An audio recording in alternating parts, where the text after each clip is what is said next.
The following is an encore presentation of Everything Everywhere Daily.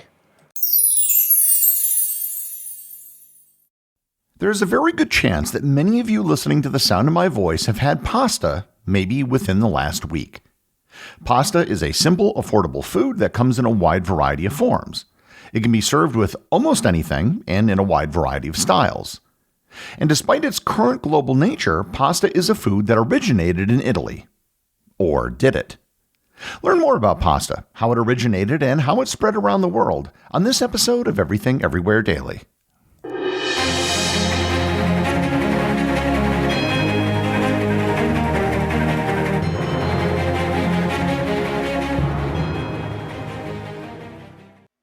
It's tourney time, and with FanDuel's Dog of the Day, you can get a daily profit boost during the College Conference Championships to bet on any underdog. So get ready to celebrate some upsets.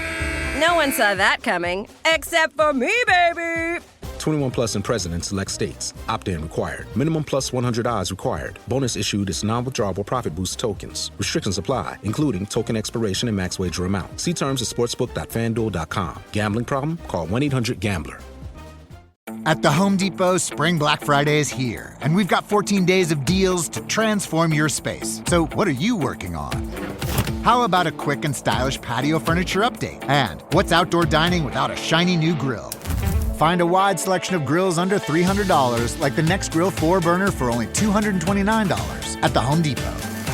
Then add a little ambiance with string lights. Shop 14 days of deals during Spring Black Friday, now through April 16th at the Home Depot. The food that we know as pasta came from Italy. There is a bit more to the story than that, and I'll get to it in a bit, but for all practical purposes, we can call it an Italian food. Pretty much every type of pasta has a name of Italian origin, and the word pasta itself is Italian. The word pasta comes from the Italian word for paste, because in its raw form, it has a paste-like consistency. However, there are some who think that it actually comes from a Greek word of the same name via Latin, which describes a barley porridge. The definition of pasta is any unleavened dough made out of wheat with water and or eggs. It is also usually, but not always, boiled. The history of pasta is actually difficult to determine. Pasta is an extremely simple dish, and it's really not that far from bread. Take some bread dough, shape it and boil it, and you basically have pasta. Before we start talking about Italy, there is one country we have to bring up because I'm sure that many of you may have thought about it before. China. Pasta-like noodles have been in China for thousands of years. I'm not going to dwell too much on it because Chinese cuisine and Chinese noodles are worthy of its own episode. The big question that people have debated for a long time is if pasta originated in China. In fact, there was a story floating around that pasta came to Italy from China via Marco Polo in the late 13th century. The origin of that story may have come from a passage in Marco Polo's travels. However, it appears that he was referencing a food from Italy known as lagana. Also, the earliest evidence of the Marco Polo story actually comes from the Macaroni Journal, which was published by the American National Pasta Association. So there's really no evidence for the story. Likewise, there have been theories that pasta, or at least noodles, were brought into Italy via the Moors when they conquered Sicily. However, there isn't a whole lot of evidence for this either. The other reason why it is believed that pasta didn't come from somewhere else is that there may be evidence of pasta dating back at least 2,000 years in Italy. There is a 4th century BC tomb in Italy that has an image painted on it that seems to show people holding a bowl of something that looks like pasta, in particular spaghetti. However, this too is open to interpretation. In the 1st century, the Roman poet Horace made a reference to laganum, also known as lagana, which were thin sheets of fried dough. In the 2nd century, the Greek grammarian Athenaeus of Naucratis gave a recipe for lagana, which consisted of sheets of dough made from wheat flour, lettuce juice, and deep-fried in oil. The Jerusalem Talmud, which was compiled in the 4th century, speaks of a food known as itrium, which was a boiled dough. The point of all this being is that there were very early references in Italy and around the Mediterranean that reference either pasta or some sort of pasta-like food. Given how simple pasta is and how close it is to bread, it's highly probable that it was developed independently in China and in other places around the Mediterranean. The first reference to something that we can definitively say is pasta in Italy dates back to the late 13th and early 14th century. The writer Boccaccio wrote in his book The Decameron about a fantasy of a mountain made of Parmesan cheese with macaroni and ravioli rolling down it. There were also references to gnocchi and vermicelli in other works indicating that there were multiple varieties of pasta already at this time. One thing we do know is that sometime around the 14th and 15th century, there was a change in pasta. Pasta up until this point was made fresh. Today it's known as pasta fresca. The big development was dried pasta, or pasta secca. This was a pretty simple development, but it was huge in that it allowed for the preservation of an easy-to-prepare meal. Dried pasta was something that could be cooked with very little preparation. Italian pasta of this period also began to be made primarily with semolina, which is coarsely ground durum wheat. Durum wheat was originally imported to Italy from Arab traders and is considered a hard wheat in that it's difficult to mill. However, as a dough, it's considered to be very soft, which is why it makes for better wheat for pasta and is not necessarily good for bread. What makes durum ideal for pasta is its higher gluten content.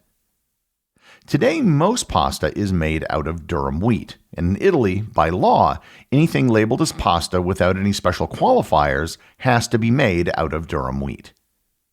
The consumption of pasta in the Middle Ages was nothing like how you've probably had it. For starters, it was usually cooked much longer than it is today. The pasta would have been softer and not cooked al dente. Al dente is an Italian term that literally means to the tooth. When applied to pasta, it refers to the consistency that's achieved when pasta is cooked to be firm to the bite. What pasta was served with was also very different. It would be served with things like raisins, cheese, meat, butter, sugar, cinnamon, and olive oil. Tomato sauce did not exist at the time. It also became something that was consumed by the wealthy simply because of the amount of time required to make it. While pasta is simple in terms of the ingredients, the cutting and shaping of pasta was very time-consuming, regardless of whether it was fresh or dried. One of the big changes to pasta, and the thing that brought it to the masses, was the development of pasta machines. Cutting and shaping pasta was time-consuming, but it was also something that was ripe for automation. In the early 17th century, rudimentary pasta machines were being used in Naples, and the first pasta factory was licensed in Venice, Italy in 1740. It was the automation of pasta production that turned it into a food for the lower classes. Neapolitans were once called leaf eaters, but by the early 18th century they were now called macaroni eaters. In fact, pasta became so prevalent that it went from being associated with the nobility to being associated with beggars, but the upper class did still eat it. Thomas Jefferson is credited with bringing pasta to the United States. When he served in France, he purchased a macaroni mold from Italy that he brought back to Virginia, and he also reportedly had macaroni shipped from Europe to the US.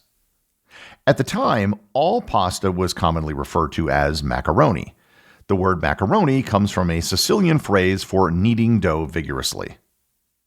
1790 was also the very first year that a written recipe for pasta was created that used tomato sauce. The 19th century saw major changes in the consumption and preparation of pasta. Pasta manufacturing became industrialized. Flour milling became mechanized, which further reduced the cost of flour and made pasta even cheaper. Prepackaged dried pasta was able to be sold and purchased by almost anyone. Pasta factories opened outside of Italy, but for the most part, pasta was still mostly an Italian dish. In 1844, the recipe for spaghetti and meatballs was published for the very first time. What really spread the popularity of pasta was the migration of Italians, particularly to the United States and South America. The spread of pasta was very similar to that of pizza in the 20th century. It started out as a dish that was considered to be exclusively Italian. If you wanted a pasta dish, you probably had to go to an Italian restaurant that specialized in pasta. However, over time, just as with pizza, pasta entered mainstream culture. It became popularized in movies such as Lady and the Tramp. After the Second World War, soldiers who had served in Italy came home and brought their love of pasta back with them. Again, very similar to the story of pizza. From there, it escaped being a dish served mostly in Italian restaurants. Dried pasta was cheap and easy to prepare, which was one of the reasons it spread in popularity. A meal of spaghetti and meatballs could be prepared in just a few minutes for very little money. As pasta expanded geographically, the number of pasta varieties expanded as well. Today, there are over 300 known types of pasta, many of which are just variations on a similar theme. Despite being made out of pretty much the same ingredients, the different shapes of pasta are often designed for different reasons. Some types of pasta, such as rigatoni, have ridges on the edge to make it easier for thicker, chunkier sauces to adhere to the pasta. Other smoother pasta is designed to be consumed with more liquid, runny sauces. Lasagna is considered to be a pasta dish, but there are several things about it that make it unique. First, it's probably the oldest known pasta as it dates back to the food lagana, and it's one of the few pasta dishes where pasta is baked and not boiled. The global pasta market today has become enormous. Worldwide sales of pasta in 2023 are estimated to be $68 billion, with projections showing the market reaching $90 billion by the year 2030. In 2011, a global survey conducted by the British nonprofit Oxfam found that pasta was the most popular dish around the world, beating out meat, rice, and pizza. It earned the top place on 5 different continents, including countries such as the Philippines, Guatemala, Brazil, South Africa, and, of course, Italy. The number one country in terms of pasta consumption per capita is, not surprisingly, Italy, where each person eats, on average, 23 kilograms of pasta per year. The 2 other biggest countries in terms of consumption are Tunisia and Venezuela. Italians consume about 3 times more pasta each year than Americans do. Pasta has a strange history. From its shadowy past originating somewhere we're totally not sure, it has become a staple Italian dish. It used to be a food for the wealthy, but it's now considered to be one of the cheapest meals you can make. It can be very difficult to make fresh, but incredibly easy to make if it's dried. Its long history and unique properties of being easy to ship and preserve are just some of the reasons why pasta has become the world's most favorite dish in the 21st century. The executive producer of Everything Everywhere Daily is Charles Daniel. The associate producers are Austin Oakton and Cameron Kiefer. I want to thank everyone who supports the show over on Patreon. Your support helps make this podcast possible. I'd also like to thank all the members of the Everything Everywhere community who are active on the Facebook group and the Discord server. If you'd like to join in the discussion, there are links to both in the show notes. And as always, if you leave a review or send me a boostagram, you too can have it read on the show.